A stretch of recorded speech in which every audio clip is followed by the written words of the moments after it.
40 دن ہوتی ہے نطفتن، 40 یومن نطفتن ویکون علقۃ مثل ذلک، اسی طریقے سے پھر وہ علقہ کی صورت میں ہوتی ہے، ثم یکون مضغۃ مثل ذلک، پھر اتنا ہی عرصہ اس کا مضغہ کی ایک سٹیج ہے، ثم یبعث اللہ الیہ ملکا باربع کلمات، پھر اس کو اللہ تعالیٰ اس کے پاس بھیجتا ہے، یعنی یہ 120 دن 4 مہینے، اس کے بعد نفخ روح ہوتی ہے، اور اس نفخ روح کے ساتھ ہی وہ جو علم الہی کی کتاب قدیم ہے اس میں جو اس شخص کا کھاتا ہے پرٹیکولر، اس کا پرسنل لیجر جو ہے، وہ اس کی پوری کاپی جو ہے وہ وہاں پر درج کر دی جاتی ہے۔ تو اللہ تعالیٰ بھیجتا ہے کہ یہیں سے بعض فقہا نے یہ مسئلہ نکالا ہے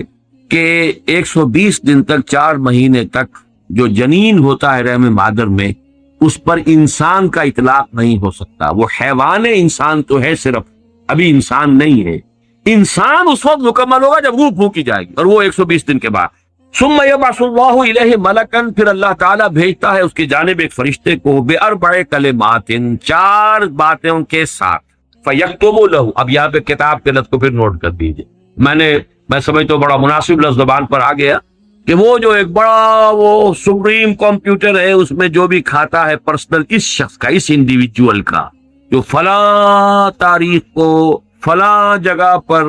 وہ 120 دن کا جنین بن جائے گا، اس کا کھاتا وہاں سے لا کر منتقل کر دیا جاتا ہے، اور یہ ہمارے وجود میں پیوست کر دیا جاتا ہے۔ یہ بھی نوٹ کریں، یہ سورہ بنی اسرائیل میں ہے، سورہ بنی اسرائیل میں جہاں شاکلہ کا لفظ آیا آخر میں جا کر، شروع میں یہ بھی ہے کہ ہر شخص کا وہ جو نامہ اعمال ہے وہ اس کی گردن میں کہیں کوئی جگہ ہے، کوئی مائکروسکوپی بھی کوئی الٹرا مائکروسکوپک ہوگی کہ جس کے اندر وہ شفیع عنقہ ونخرج لہ یوم القیامۃ کتابا یلقاہ منشورا وکل انسان الزمناہ طائرہ فی عنقہ ونخرج لہ یوم القیامۃ کتابا یلقاہ منشورا۔ تو یہ کہیں وہ ہے کھاتا، جیسے کہ دل میں روح ہے جسے ہم نہیں جانتے، وہ ہمارے ڈسیکشن میں، ہمارے مطالعے میں، ہمارے جو حواس مادی ہے ان کے گرفت میں نہیں آتی ہے، اسی طریقے سے گردن میں کہیں انسان کے کوئی شے ہے کہ جہاں پر کہ وہ ہمارا وہ کھاتا جو ہے اس مکمل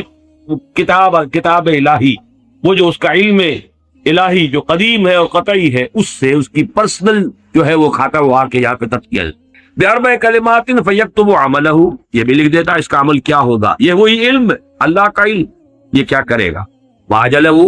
اور اس کی مدت دنیا میں کتنی ہے وہ بھی طے ہو جائے گی، یہاں رہنا کتنا ہے، 60 برس یا 60 دن یا 60 گھنٹے، یہ سب طے ہوگا۔ ورزقہ، ملنا اسے کیا ہے، وشقی اور سعید، یہ بھی کہ بالآخر یہ شقی رہے گا یا سعید رہے گا، شقی بدبخت نتیجے کے اعتبار سے، یا یہ کہ سعید ہوگا صاحب سعادت کامیاب۔ ثم ينفخ فیہ الروح، اچھا نوٹ کیجئے،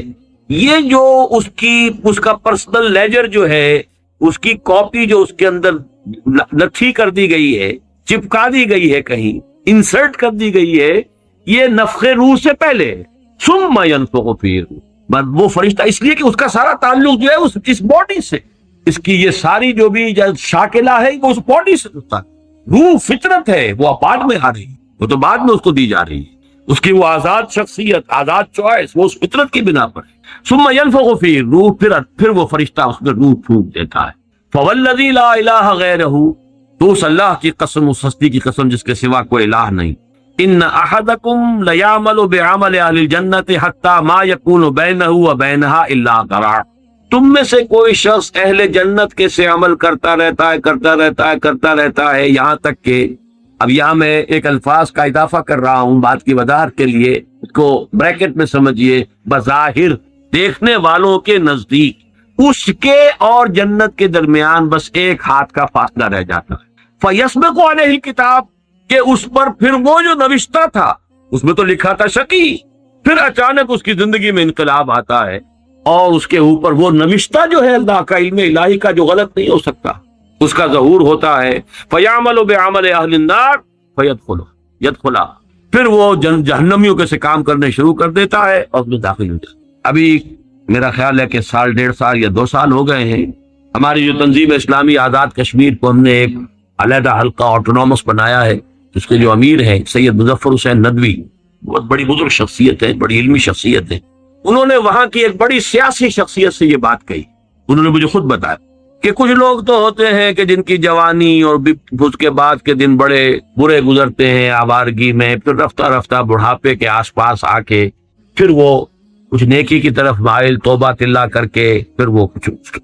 اچھے راستے پہ آ جاتے ہیں۔ کچھ لوگ الٹے ہوتے ہیں کہ وہ پہلے بڑے نیک، بہت صالح، بہت اچھے، بہت محتاط، بہت متقی، لیکن یہ کہ آخری عمر میں آ کے تو ان کا حال جو ہے بدل جاتا ہے اور پھر وہ بالکل مختلف شخص بن جاتے ہیں، اور ان دوسروں میں سے آپ بھی ایک ہیں۔ اور یہ ایک بہت بڑی شخصیت آزاد کشمیر کی، جن سے یہ کہا سید مظفر اللہ ندوی، اس لیے کہ وہاں ان کا ایک بڑا اونچا مقام ہے، وہ تعلیمات دینی کا جو پورا محکمہ ہے اس کے بھی انچارج رہے ہیں، اور بھی ندوے کے فارغ التحصیل ہیں۔ مولانا علی میاں اور مولانا مسعود عالم ندوی مرحوم، ان دونوں کے نہایت چہیتے شاگرد۔ بہرحال یہ اسی طرح کا فنومینن ہے جو اس حدیث میں آ رہا ہے، وَإِنَّ أَحَدَكُمْ لَيَعْمَلُ بِعَمَلِ أَهْلِ النَّارِ، اور تم میں سے کسی شخص کا معاملہ یہ بھی ہو سکتا ہے کہ وہ عمل کرتا ہے اور کرتا رہتا ہے جہنمیوں کے سے، حتیٰ مَا يَكُونَ بَيْنَهُ وَبَيْنَهَا إِلَّا ذِرَاعٌ، یہاں تک کہ اس کے اور جہنم کے درمیان دیکھنے والوں کو نظر یہ آ رہا ہے کہ یہ تو اب پاؤں لٹکائے بیٹھا ہے گور میں اور ابھی تک اس کے لچھن بدلے نہیں ہیں۔ فَيَسْبِقُ عَلَيْهِ الْكِتَابُ، لیکن وہ نوشتہ اللہ کا، وہ جو ایک علم خدا بندی کے اعتبار سے وہ تو شقی تھا یا سعید تھا، فَيَعْمَلُ بِعَمَلِ أَهْلِ الْجَنَّةِ فَيَدْخُلُهَا، تو وہ اب اہل جنت کے سے کام کرتا ہے اور جنت میں داخل۔ یہی حدیث جو ہے آگے چل کر اسی مضمون کی حدیث نمبر 17 میں بھی آئے گی اسی مجموعے کے اندر، اگر ہم وہاں تک پہنچ گئے۔ اب یہ حدیث جو ہے اس اعتبار سے متفقن علیہ، پہلی حدیث آئی ہے متفقن علیہ اس باب میں۔ پہلی 3 حدیثیں جو ہے وہ 3 پڑھی ہیں، کتنی پڑھی ہیں پہلے؟ 1 2 3، یہ چوتھی حدیث ہے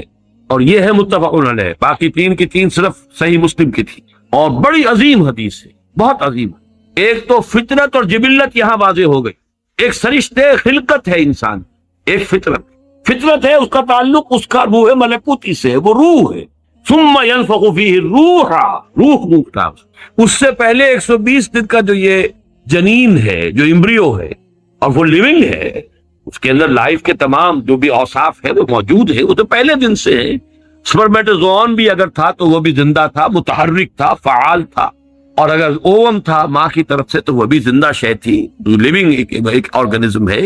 لہذا کوئی وقت بھی اس کے اوپر ایسا تو نہیں آیا، وہ تو حیات سے حیات چلی آ رہی ہے، وہ ماں کی حیات اور باپ کی حیات، ان دونوں سے مل کر حیات کا ایک سلسلہ جو ہے وہ شروع ہو گیا۔ لیکن 120 دن کے بعد وہ مرحلہ آتا، اس سے پہلے خلقت ہے صرف، اور اس خلقت سے تعلق ہے ان 4 چیزوں کا جس کا تعلق کتاب سے، یہ ہے گیون چیزیں کی۔ البتہ یہ کہ اس کے بعد جب روح پھونکی گئی، یہ روح وہ ہے کہ جو اس کا اپنا چوائس۔ اب دیکھیے، اگر کسی کی خلقت کے اندر بدی کے رجحانات بہت تھے، اس کی روح سٹرگل کر رہی ہے شاکلہ کے اندر، شاکلہ سے باہر نکل نہیں سکتی، great resistance it has to overcome, کرتے یوں سمجھیے کہ جیسے دیمک جو ہے کسی چوکھٹ کو اندر سے کھا رہی ہے، ایک وقت آتا ہے کہ وہ اوپر ظاہر ہو جائے۔ تو اس کے اندر جو ہے خلقت میں اگر نیکی کا رجحان زیادہ تھا، لیکن اس کی اپنی چوائس بدی کی ہے، تو اسے سٹرگل کرنی پڑی ہے اپنی نیکی کو دبانے میں، اس وقت تک نیکی ظاہر ہو رہی ہے، لیکن بالآخر وہ کامیاب ہو جاتا ہے، اس لیے کہ وہ شقی تھا، اور آخر میں وہ دیمک جو ہے شقاوت کی وہ ظاہر ہو جاتی ہے۔ اگر بدی کے رجحانات اس کی خلقت میں زیادہ تھے، گیون شاکلہ جو ہے وہ نیگیٹو زیادہ تھا، وہ کوشش کر رہا ہے۔ اب یہ سٹرگل جو ہے انسان کی شخصیت کے اندر ہو رہی ہے، اللہ جانتا ہے اس کو، دیکھنے والوں کو تو یہ نظر آئے گا وہی کام کر رہا ہے جو پہلے 10 سال پہلے کر رہا تھا، آج بھی وہی کر رہا ہے۔ انہیں نظر نہیں آئے گا کہ اس نے کتنی محنت کی ہے، کتنی بار گرا ہے پھر اٹھا ہے، پھر گرا ہے پھر اٹھا ہے، کتنی مرتبہ جو ہے اوور پاور کیا ہے اسے اس کی خلقت نے اور شیطانی وساوس نے جو اس کو اور سپورٹ کر رہے ہیں، لیکن اس نے اپنی he has not given up his struggle، اس کے اندر لگا رہا ہے یہاں تک کہ بالآخر کامیاب ہو گئے۔ لیکن دیکھنے والوں کو جو نظر آئے گا اس کے اعتبار سے حدیث نے بات کو واضح کر دیا، کوئی اشکال الحمدللہ میرے ذہن میں کوئی اشکال اس حدیث کے درجے میں باقی نہیں۔ اب آگے چلیے 5ویں حدیث سے، وعن سہل بن سعد رضی اللہ عنہ قال قال رسول اللہ صلی اللہ علیہ وسلم ان العبد لیعمل عمل اہل النار وانہ من اہل الجنہ ویعمل عمل اہل الجنہ وانہ من اہل النار وانما الاعمال بالخواتیم، آخری فیصلہ ہوگا اس کے اس آخری وقت کا جو معاملہ ہے اس کے اعتبار۔ اب یہ اس کی وضاحت کی ضرورت نہیں، یہ بھی متفق علیہ۔ 6 حدیث، من عائشہ رضی اللہ عنہا قالت دعا رسول اللہ صلی اللہ علیہ وسلم الی جنازۃ صبی من الانصار. حضرت ام المومنین حضرت عائشہ صدیقہ رضی اللہ تعالی عنہ فرماتی ہے کہ حضور کو دعوت دی گئی، آپ سے درخواست کی گئی، انصار میں کسی بچے کا انتقال ہو گیا، کہ آپ اس کی نماز جنازہ میں شرکت فرمائیں، پڑھائیں. فقلت یا رسول اللہ، میں نے عرض کیا اللہ کے رسول، یعنی اب اس میں یوں سمجھیے کہ جو چیز امپلائڈ ہے، آپ خامخواہ یہ وقت لگائیں گے، جائیں گے، دعا کریں گے، آمد و رفت کی آپ کو مشقت جھیلنی پڑے گی. تو بالہذا یہ تو ایک بالکل ہی پاک وجود، کوئی اس نے برائی کمائی ہی نہیں، انفینسی میں یا چائلڈ ہوڈ میں اس کا انتقال ہو رہا ہے. تو بالہذا عصفور من عصافر الجنہ لم یعمل السوء، وہ تو جنت کی چڑیوں میں سے ایک چڑیا تھی، چلی گئی، اس نے کوئی کام کیا ہی نہیں. ولم یدرک ہو، نہ اس نے کوئی برا عمل کیا، نہ برے عمل کے قریب پھٹکا، اس کا ادراک بھی نہیں، اسے ابھی بدی کا کوئی شعور ہی نہیں تھا. فقال، اب حضور نے فرمایا او غیر ذالک یا عائشہ، اے عائشہ کہیں ایسا تو نہیں کہ بات اس کے برعکس ہو. ان اللہ خلق للجنت اہلا، دیکھو اللہ تعالیٰ نے جو مخلوق پیدا کی ہے اپنے انجام کے اعتبار سے ان میں سے کچھ جو ہے وہ جنت کے لیے، خلقہم لہا وہم فی اصلاب آبائہم، اگرچہ وہ ابھی اپنے باپوں کی پیٹھوں میں صلب میں ہوتے ہیں، تب بھی ان کے بارے میں علم خدا بندی میں کچھ طے ہے. وخلق للنار اہلا خلقہم لہا وہم فی اصلاب آبائہم. اسی طریقے سے چاہے ابھی کچھ لوگ اپنے والدین، اپنے آبا دادا کی ابھی پشت کے اندر ہی ہے، ابھی وہ باپ تک بھی منتقل نہیں ہوا ہے، لیکن یہ کہ اللہ کے علم ہے، ہم نہیں کہہ سکتے کہ کس کا کیا انجام، یہ ہمارے علم کی بات نہیں ہے، یہ اللہ تعالیٰ کے علم خدا بندی. ہمارا کام شریعت کا کیا ہے؟ مسلمان کا جنازہ ہے، جاؤ پڑھو، چاہے بچہ مشرک کا بچہ ہے اس کا آپ جنازہ نہیں پڑھ سکتے، بات ختم ہو گیا. ہمارے لیے شریعت ہے، اور وہ ہے اس ظاہر کے اعتبار سے. حقیقت میں کس کا کیا انجام ہونے والا ہے وہ اللہ بہتر جانتا. 7ویں حدیث وعن علی رضی اللہ عنہ قال قال رسول اللہ صلی اللہ علیہ وسلم ما منکم من احد الا وقد كتب مقعده من النار ومقعده من الجنہ. قالوا یا رسول اللہ افلا نتکل على کتابنا وندع العمل. حضرت علی سے اب یہ بڑی حکیمانہ یعنی حدیث ہے، حضرت علی سے مروی ہے رضی اللہ تعالی عنہ کہ حضور نے ارشاد فرمایا ما منکم من احد، ان تم میں سے کوئی شخص ایسا نہیں ہے، کوئی شخص نہیں ہے مگر یہ کہ لکھا جا چکا ہے اس کا ٹھکانہ یا جنت میں یا تو، یعنی اللہ کے علم میں تھے، اللہ کے علم میں معلوم ہے، محنت کرو گے، کوشش کرو گے، لیکن یہ کہ جو انجام ہے وہ اللہ کے علم میں ہے، کتاب میں من قبل ان نبراہا، وہ تو اس علم میں الہی کی جو کتاب ہے ام الکتاب، اس کتاب کے اندر سے جو بھی ہے وہ در حقیقت وہ اس کا ظہور ہوگا بالآخر. تو لوگوں نے کہا قالوا یا رسول اللہ، اب یہ جو نتیجہ نکلتا ہے نوٹ کیجئے، افلا نتکل علی کتابنا وندع العمل، تو کیا پھر ہم توکل نہ کریں، بھروسہ نہ کریں اپنے کتاب پر، جو بھی لکھا ہوا ہے وہ تو ہونا ہی ہے، پھر عمل چھوڑ دیں، یہ مشقت بھاگ دوڑ یہ وہ اس کے لیے کائے کے لیے. قال اعملوا، نہیں عمل کرو، محنت کرو، یہ دوجہد کرو، امکانی حد تک کرو. فکل میسر لما خلق له، ہر شخص تدریجاً اس کی تحصیل ہوتی چلی جائے گی. میسر، اس کو ذرا لفظ کو نوٹ کر لیجئے، اس لیے کہ اس حدیث میں یہ ذرا ثقیل شکل میں بھی آگے آ رہا ہے 2 مرتبہ. یسر کہتے ہیں آسانی کو، عسر کہتے ہیں تنگی کو. فلم عسر والیسر جن حضرات نے بیعت کی ہے تنظیم اسلامی میں شامل ہوتے ہوئے وہ ان الفاظ سے خوب واقف. پھر عسر والیسر، اطاعت کریں گے عسر میں بھی یسر میں. اب یسر سے باب تفعیل تیسیر، یسرا یوسر تیسیرن، کسی شے کو میسر کر دینا، آسان کر دینا، سہج سہج پہنچا دینا. جیسے کہ جو سورۃ اللیل ہے آخری پارے میں فَسَنُيَسِّرُهُ لِلْيُسْرَى فَسَنُيَسِّرُهُ لِلْعُسْرَى، آہستہ آہستہ ہم اسے اليسرا میں پہنچا دیں گے یا آہستہ آہستہ وہ العسرا میں پہنچ جائے گا. تو کل میسر لما خلق له، ہر ایک جو بھی اس کتاب کے اندر درج ہے اس کے مطابق اس کی تیسیر اور توفیق ہو جائے. اما من کان من اہل السعادۃ فسیسر لعمل السعادہ، تو جس کا اللہ تعالیٰ کے اس علم میں سعادت کا ہے انجام، وہ سعادت کے لیے آسان کیا جائے گا، اس کے لیے سعادت اور نیکی کے راستے کھول دیے جائیں گے، کھلتے چلے جائیں. وَأَمَّا مَنْ كَانَ مِنْ أَهْلِ الشَّقَاوَةِ شَقِيٌّ وَسَعِيدٌ، یا ہم اس حدیث میں پڑھ چکے متفق علیہ، یہ بھی لکھ دیا جاتا تو فرمایا فَسَيُيَسَّرُ لِعَمَلِ الشَّقَاوَةِ ثُمَّ قَرَأَ فَأَمَّا مَنْ أَعْطَى وَاتَّقَى وَصَدَّقَ بِالْحُسْنَى فَسَنُيَسِّرُهُ لِلْيُسْرَى۔ اب یہاں دیکھیے آیت جو کوٹ کی ہے آپ نے وہ بالکل وہی ہے، 4 شرطیں پہلے انسان پوری کرتا ہے، 3 کم سے کم 3 آتے۔ فَأَمَّا مَنْ أَعْطَى وَاتَّقَى وَصَدَّقَ بِالْحُسْنَى فَسَنُيَسِّرُهُ لِلْيُسْرَى۔ جو شخص اعطاء، جود، سخاوت، لوگوں کی تکلیفوں کو رفع کرنے کے لیے اپنا مال خرچ کرنا، اس کے لیے کوشاں رہتا ہے، پھر بچتا ہے، لوگوں کی دل شکنی سے بھی بچتا ہے، لوگوں کو نقصان پہنچانے سے بچتا ہے، اللہ کے احکام کو توڑنے سے بچتا ہے، اور صدق بالحسنى، اور جو بھی سچی اور اچھی بات سامنے آئے اس کی تصدیق کرتا ہے۔ یہ 3 شرطیں پوری کرو گے فَسَنُيَسِّرُهُ لِلْيُسْرَى، تو ہم اس کو سہج مشکلات جو ہے اس راستے کی آسان سے آسان کر دیں گے، دروازے کھولتے چلے جائیں گے، جیسے کہ فرمایا وَالَّذِينَ جَاهَدُوا فِينَا لَنَهْدِيَنَّهُمْ سُبُلَنَا، اپنے راستے ان کے لیے کھولتے چلے۔ اور اس کے برعکس فَأَمَّا مَنْ بَخِلَ وَاسْتَغْنَى وَكَذَّبَ بِالْحُسْنَى فَسَنُيَسِّرُهُ لِلْعُسْرَى۔ تو آیات کا حوالہ دیا حضور نے اس حدیث کے اندر۔ 2 حدیثیں اس میں جو کہ ایمان بالقدر سے بظاہر متعلق نہیں ہے، لیکن بہرحال صاحب مشکات نے جمع کی ہے، اس میں درج کی ہے، اس میں بھی لفظ کتاب ہے جو نوٹ کرنے کا ہے۔ وعن ابی ہریرہ رضی اللہ عنہ قال قال رسول اللہ صلی اللہ علیہ وسلم ان اللہ كتب على ابن آدم حظه من الزنا ادرک ذلك لا محالہ۔ حضور نے فرمایا کہ ہر ابن آدم پر اللہ تعالی نے زنا کا کچھ نہ کچھ حصہ لکھ دیا کہ یہ حصہ اس میں آئے گا،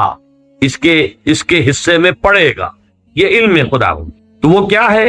وہ لا محالہ اس کا وہ حصہ اسے پہنچے گا۔ فزنا العین النظر، زنا جس کو ہم معروف معنی میں زنا کہتے ہیں وہ نہ بھی ہو تو آنکھ کا بھی زنا ہے، نامحرم کو دیکھنا۔ ایک مرتبہ کی نگاہ جو ہے وہ معاف ہے، دوسری مرتبہ کا دیکھنا وہ آنکھ کے زنا کے حکم میں۔ وزنا اللسان النطق، نامحرم سے گفتگو کرنا اور خامخواہ گفتگو کو طول دینا، اس میں لذت لینا، ضرورت کے ساتھ کوئی گفتگو کرنی پڑ رہی ہے، کراہت کے ساتھ کرنی پڑ رہی ہے، بس جتنی بات ضروری ہے اتنی ہی کی ہے، وہ بات اور ہے، لیکن یہ کہ اس سے آگے معاملات مختلف اعتبار وہ بھی زبان کا نطق کا دینا ہے۔ والنفس یتمنی وتشتہی، اور نفس کا معاملہ یہ ہے کہ پھر وہ تمنا اس میں ابھرتی ہے کہ تکمیل ہو جائے اس عمل زنا کی، اور اس میں اشتہا ہوتا ہے، شہوت ہوتی ہے۔ والفرج یصدق ذلک ویکذبہ، اس کے بعد تو عمل جو ہے وہ یا اس کی توثیق اور تصدیق کر دیتا ہے یا اس کی تکذیب کر دیتا۔ متفق علیہ روایت۔ وفی روایت لمسلم، اور جو امام مسلم منفرد طور پر جو لائے ہیں روایت وہ یہ بھی ہے کہ قال كتب على ابن آدم نصیبہ من الزنا مدرک ذلك لا محالہ، العینان زناہما النظر، والاذنان زناہما الاستماع، واللسان زناہ الکلام، والید زناہ البطش، والرجل زناہ القطع، والقلب یہوی ویتمنى ویصدق ذلك الفرج ویکذبہ۔ بہرحال اس کی بھی مزید ترجمے کی ضرورت نہیں ہے، بات مضمون وہی ہے۔ اب آئیے نویں حدیث۔ وعن عمران بن حسین رضی اللہ عنہ ان رجلین من مزینہ قال، حضرت عمران بن حسین کہتے ہیں رضی اللہ تعالی عنہ کہ بنو مزینہ کے 2 شخص آئے حضور کی خدمت میں، انہوں نے بات کہی، یا رسول اللہ، اے اللہ کے رسول، ارأیت ما یعمل الناس اليوم ویقدحون فی، کیا آپ کی رائے ہے یہ لوگ جو آج کام کرتے ہیں، عمل کرتے ہیں، بھاگ دوڑ کرتے ہیں، جہاد کرتے ہیں، انفاق کرتے ہیں، قدح قادح الی ربک قدحا فملاقی، یہ آخری پارے میں جو آیت آئی ہے وہ قدح، مشقت جھیلنا۔ تو یہ جو انسان مشقت کرتا ہے، اب اس کے بارے میں آپ کیا فرماتے ہیں؟ اشیء قضی علیہ،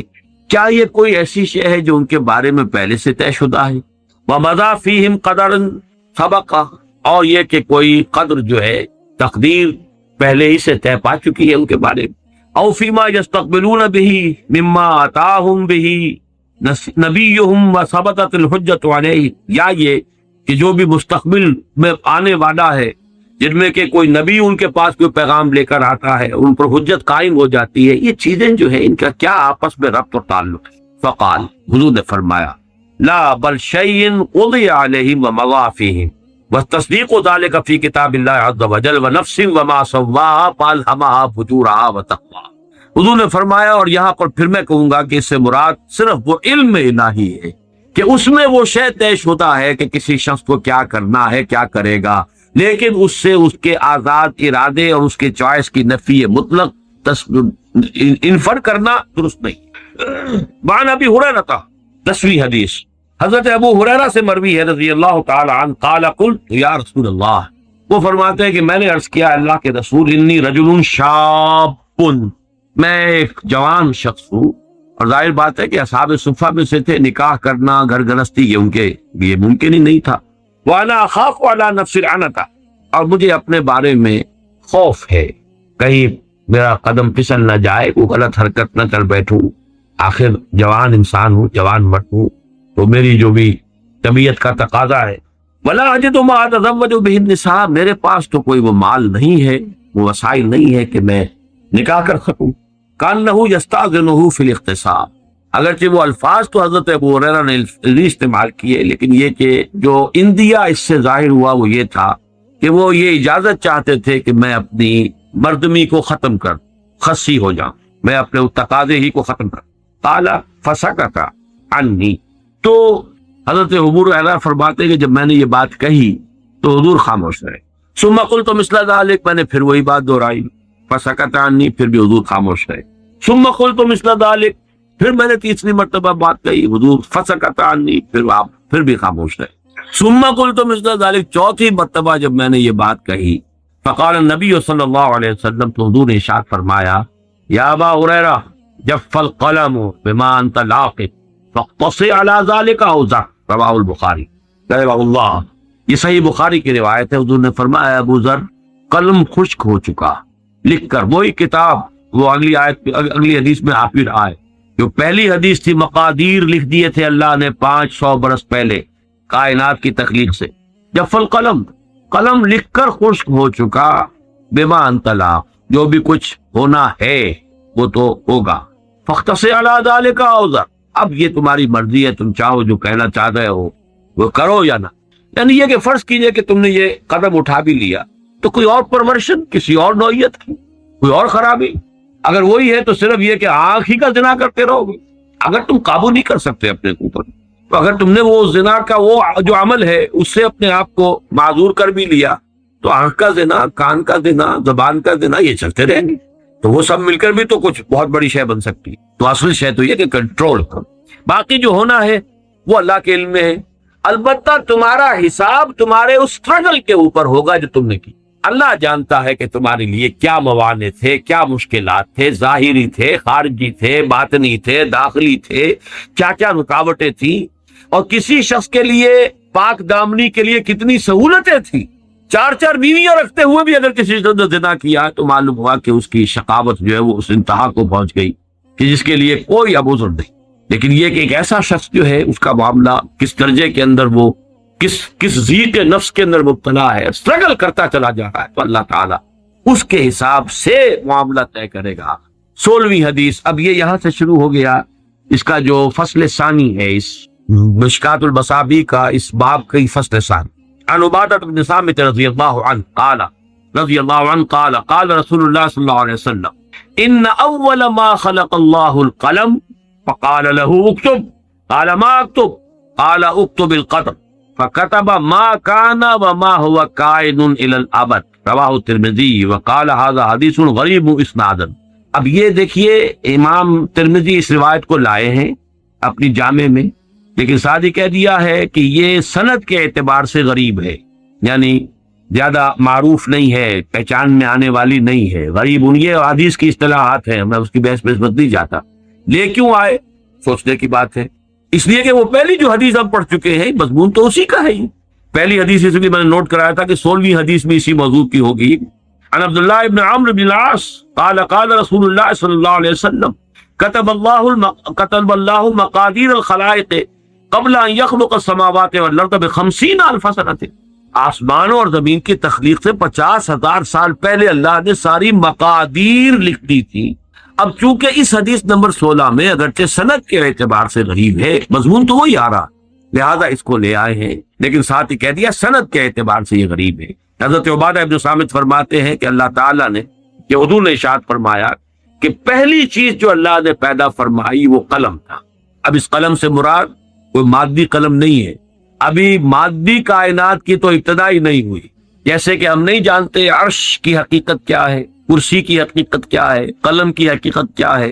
اس اعتبار سے یہ ان متشابہات میں شامل. فقال له اکتب، اور اللہ نے حکم دیا لکھو. قال ما اکتب، قلم نے سوال کیا کہ میں کیا لکھوں.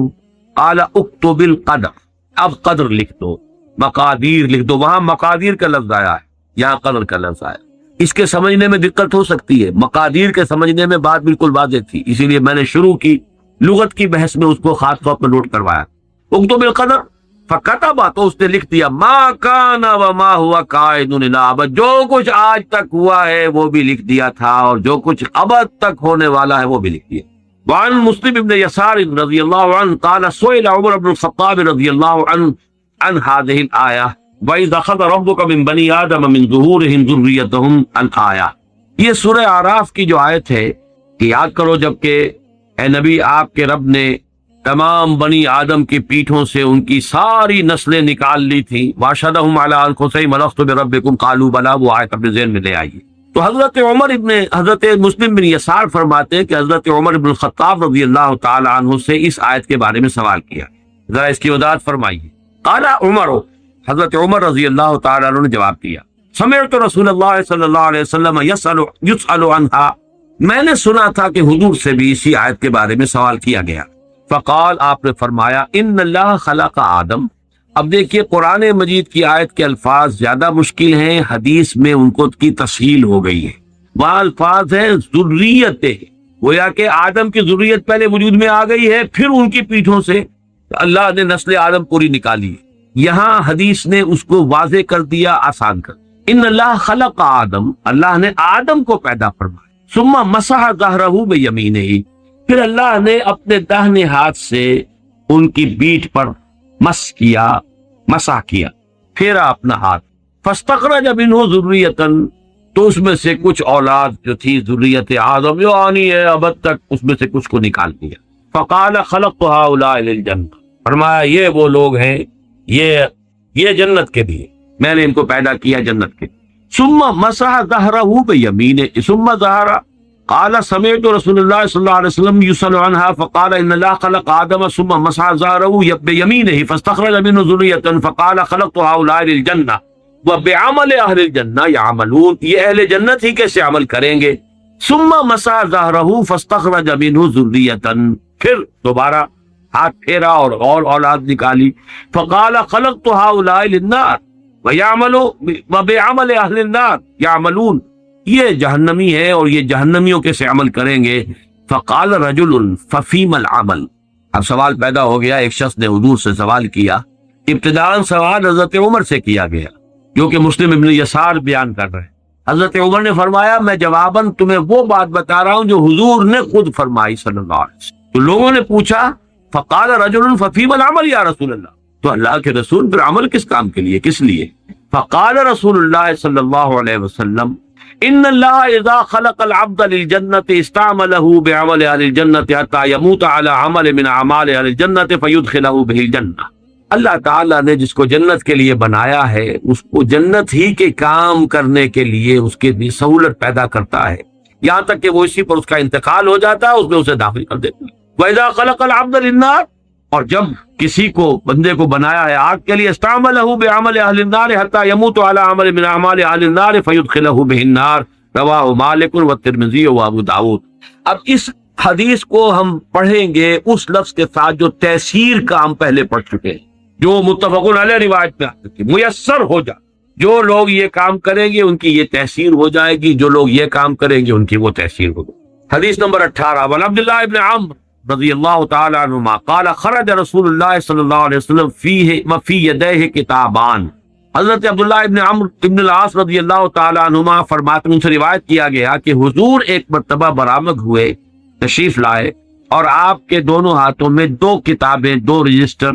2 کاپیاں جو بھی کہیں وہ تھے. فقال اتدرون ما هذان الکتابان، تو حضور نے پوچھا صحابہ سے جانتے ہو کہ یہ کیا ہے یہ رجسٹر. قلنا لا یا رسول اللہ الا ان تخبرنا، سب نے کہا نہیں حضور اے اللہ کے رسول ہم نہیں جانتے الا یہ کہ آپ خود ہمیں بتا دیں، آپ ہمیں باخبر کر دیں. الا ان تخبرنا فقال الذی فی یدہ الیمنی، تو اب آپ نے فرمایا جو آپ کے داہنے ہاتھ میں تھی، ھذا کتاب من رب العالمین، یہ ہے وہ نوشتہ تمہارے رب کی طرف سے، تو تمام جہانوں کے پروردگار کی جانب سے، فیہ اسماء اہل الجنہ، اس میں جو بھی لوگ انتہا کا جو درجہ ہے آخری اپنے عاقبت کے اعتبار سے جنت میں جانے والے ہیں ان کے نام درج ہے۔ پھر یہاں نوٹ کر لیجئے، وہی کتاب، وہی علم خدا بندی جو ازلی ہے، قدیم ہے، اور اس کی کا جو بھی علم خدا بندی ہے وہ قطعی ہے، اس میں کوئی غلطی ثابت نہیں ہو سکتی۔ وَأَسْمَاءُ آبَائِهِمْ وَقَبَائِلِهِمْ، اور ان کے آباء و اجداد کے شجرہ نسب بھی ہیں، ان کے قبیلوں کا بھی۔ ثُمَّ أُجْمِلَ عَلَىٰ آخِرِهِمْ، اور پھر یہ کہ آخری انسان تک کا نام اس میں درج ہو چکا ہے، جو بھی اہل جنت ہوں گے۔ فَلَا يُزَادُ فِيهِمْ وَلَا يُنْقَصُ مِنْهُمْ أَبَدًا، اب اس میں نہ کسی کا اضافہ ہوگا اور نہ کسی کی کمی۔ ثُمَّ قَالَ لِلَّذِي فِي شِمَالِهِ، اور پھر آپ نے فرمایا جو میرے بائیں ہاتھ میں ہے، ھذا کتاب من رب العالمین فی اسماء اہل النار، یہ ہے رب العالمین کی طرف سے وہ کتاب جس میں جہنمیوں کے نام درج ہیں، واسمائہم واسماء فیہ اسماء اہل النار واسماء آبائہم وقبائلہم، اور ان کے قبائل کے اور آباء و اجداد کے نام درج ہیں۔ ثم اجمل علی آخرہم، اور یہ بھی آخری جو انسان ہو سکتا ہے جو آئے گا نسل آدم میں سے، اس کی حد تک جو بھی تقسیم ہونی ہے اس کا درج ہو چکا، اندراج ہو چکا ہے۔ فلا یزاد فیہم ولا ینقص، اب نہ اس میں کوئی اضافہ ہوگا اور نہ کمی ہوگا ابداً۔ فقال اصحابہ، پھر حضور کے صحابہ نے سوال کیا، ففیم العمل یا رسول اللہ، ان کان امر قد فرغ منہ یا قد فرغ منہ، یہ مجہول بھی ہو سکتا ہے اور معروف بھی ہو سکتا ہے۔ انہوں نے پوچھا کہ پھر یہ عمل ہم کس بات میں کریں، اگر یہ کوئی ایسا معاملہ ہے کہ جو جس سے فارغ ہوا جا چکا، جو طے ہو چکا علم الہی میں، اللہ کے فیصلے میں، مقدر کے اندر طے ہو گیا، یا اللہ تعالیٰ جس سے فارغ ہو چکا۔ فقال سددوا وقاربوا، دو الفاظ بڑے اہم ہیں، سیدھے کرنے کی کوشش کرتے رہو، سددوا، سداد کہتے ہیں سیدھا کر، تو سیدھا راستہ کرنے کی کوشش کرتے ہو۔ تمہارے اندر کوئی ٹیڑھ اگر ہے خلقت کے اندر، کوشش کرو اسے سیدھا کرو، جتنے بھی امکان کی حد تم کر سکتے ہو سیدھا کرو۔ اور قارب مقاربت، قریب قریب بہتر لانے کی کوشش کرو، خیر کی طرف، بھلائی کی طرف۔ پھر وہی آیت ذہن میں رکھیے، فَأَمَّا مَنْ أَعْطَىٰ وَاتَّقَىٰ وَصَدَّقَ بِالْحُسْنَىٰ، کوشش اس کی کرو، فَسَنُيَسِّرُهُ لِلْيُسْرَىٰ وَأَمَّا مَنْ بَخِلَ وَاسْتَغْنَىٰ وَكَذَّبَ بِالْحُسْنَىٰ فَسَنُيَسِّرُهُ لِلْعُسْرَىٰ۔ میں پچھلی مرتبہ آپ کو بتا چکا ہوں کہ اس میں واقعہ یہ ہے کہ شاکلہ 90-95% شاکلہ ہے، لیکن ایک فری چوائس ہے، کوشش ہے، جد و جہد ہے، وہ سٹرگل جو ہو رہی ہے اندر اس ہول کے اندر، وہ اللہ جانتا ہے، کیا گیون تھا وہ اللہ جانتا ہے، کیا کوشش اس نے کی وہ اللہ جانتا ہے، اور ہر شخص کی پرسنل اسسمنٹ ہوگی۔ کلہم آتی ہے یوم القیامت فردا، ہر انسان کو، ہر ذی نفس کو اللہ کی عدالت میں حاضر ہونا انفرادی سطح، ہر شخص اپنی ذاتی اعتبار سے، اور اس کا جو بھی گیون تھا، لا یکلف اللہ نفسا الا وسعها، سددوا وقاربوا فإن صاحب الجنة يختم له بعمل أهل الجنة وإن عمل أي عمل وإن صاحب النار يختم له بعمل أهل النار وإن عمل أي عمل۔ ثم قال رسول اللہ صلی اللہ علیہ وسلم بيديه فنبذهما، پھر آپ نے دونوں ہاتھ جو ہیں ان کو اشارہ کر کے کہا، فرغ ربکم من العباد فریق فی الجنة وفریق فی السعیر، تمہارا رب فارغ ہو چکا ہے، اس کے علم میں یہ طے ہے کہ کون ہے، ایک جماعت ہے کہ جو جنت میں جانے والی، ایک جماعت ہے کہ جو جہنم میں جانے والی۔ کہ پھر نوٹ کر لیجئے اس حدیث کو علم الہی پر، یہ ساری احادیث جو ہے، اس کے اوپر جو میں نے ٹائٹل قائم کیا تھا، اس کو دوبارہ ذرا وہ اس کا جو ٹائٹل والا شیٹ ہے وہ لگا دو، اللہ کا علم کامل بھی ہے اور قدیم بھی، اور آنے واحد میں کل کون و مکان اور ماضی، حال اور مستقبل سب کو محیط بھی۔ اسی کو قرآن اور حدیث میں الکتاب سے بھی تعبیر کیا گیا ہے، جس میں درج کوئی شے غلط نہیں ہو سکتی۔ البتہ اللہ کا یہ علم قدیم و قطعی، پری نالج، جبر محض، پری ڈیسٹینیشن یا فیڈرلزم کو مستلزم نہیں ہے، یہ ہے اس کا لب لباب۔ بہرحال یہ جو حدیث تھی کہ اللہ تعالیٰ فارغ ہو چکا ہے، فرغ ربکم من العباد فریق فی الجنۃ و فریق فی السعیر، یہ قرآن مجید کے الفاظ ہیں، رواه الترمذی رحمہ اللہ۔ اب اس کی حدیث نمبر 19، ٹائم تو زیادہ ہو رہا ہے لیکن یہ کہ آج اس کو ختم کر لیں، تھوڑا سا مزید دوں گا، یا بس یہ کہ صرف یہ ایک حدیث پڑھ لیتے ہیں۔ ویسے یہ نوٹ کر لیں کہ اگلے اتوار کو تو ہمارا ناغا لا محالہ وہ رہنا، اس لیے کہ وہ اب عاشورے کا دن ہوگا، اور عاشورہ جو ہے وہ تو اب وہ قیامت صغریٰ کی بجائے بھی قیامت کبریٰ بنتا جا رہا ہے۔ اللہ تعالیٰ خیر سے گزار دے، کیونکہ بہت کچھ زندگی معطل ہوگی، لہذا اس نظام کو بھی ہم اس میں درس کو بھی اس کا داغا کریں گے۔ آج چاہیں تو ذرا زیادہ وقت لگا لیں، سوال جواب کی نشست بھی ہو جائے، کیونکہ اس کے بعد بھی شاید ایک اور اتوار میں حاضر نہ ہو سکوں، لیکن درس ہوگا انشاءاللہ۔ البتہ پہلا جو اب اتوار آ رہا ہے وہ غالباً 18 کو ہے، وہ عاشورے کا دن ہے، اس روز درس نہیں ہوگا، تو اس کی کو تلافی آج کرنا چاہیں تو آپ کی مرضی ہے۔ وہ خداوند رضی اللہ تعالیٰ عنہ سے مروی ہے، نبی ہے، وہ اپنے والد سے روایت کرتے ہیں، قال، وہ فرماتے ہیں، قلت یا رسول اللہ، میں نے کہا ہے اللہ کے رسول، ارأیت رکن نسترقیہا ودوان نتداوا بہ وتقاتا نتقیہا هل ترد من قدر اللہ شیئا؟ بڑا تیکھا، بڑا ٹیڑھا سوال۔ میں نے اللہ کے رسول سے سوال کیا، اے اللہ کے رسول، ہم کو جھاڑ پھونک بھی کرواتے ہیں، یہ جھاڑ پھونک کا رواج تھا، اگرچہ حضور نے فرمایا ہے کہ میری امت کے 70,000 افراد وہ ہوں گے جو بغیر حساب کتاب کے جنت میں داخل ہوں گے، اور وہ متوکلون ہوں گے کہ جن کی پہلی صفت یہی ہے، لا یقون ولا یسترقون، جھاڑ پھونک نہیں کرواتے۔ یسترقون لازمن ہے، لیکن یرقون کے بارے میں اختلاف ہے کہ جھاڑ پھونک نہیں کرا، لیکن یہ کہ عام آدمی اس کو حرام قرار نہیں دیا حضور نے۔ تو وہ صحابی کہہ رہے ہیں، ارأیت رکن نسترقیہا، یہ جو جھاڑ پھونک ہم کرواتے ہیں، ودوان نتداوا بہ، اور دوا دارو جس سے کہ ہم اپنے امراض کا اور بیماریوں کا علاج کرنے کی کوشش کرتے ہیں، وتقاتا نتقیہا، اور یہ کہ کچھ حفاظتی بندوبست ہم کرتے ہیں اپنی جان کی حفاظت کے لیے۔ اب ایک حفاظت جو ہے وہ آج کل مجھ پر بھی ٹھونس دی گئی ہے۔ پرسوں جمعے کے روز اچانک پتہ نہیں کیا کھلبلی مچی، ایس پی صاحب بھی تشریف لائے، اور پھر ڈی ایس پی صاحب بھی آئے، اور 2 SHOs بھی آئے، کوئی افواہ اڑی ہوئی تھی شہر میں، کوئی خاص کوئی ہماری اکیڈمی کے بارے میں، واللہ اعلم۔ میں نے تو کہا کہ کوئی مجھے تو نہ کوئی ٹیلی فون ایسا آیا ہے، بہرحال انہوں نے کہا کہ ہم چاہتے ہیں یہاں پہ کہ کوئی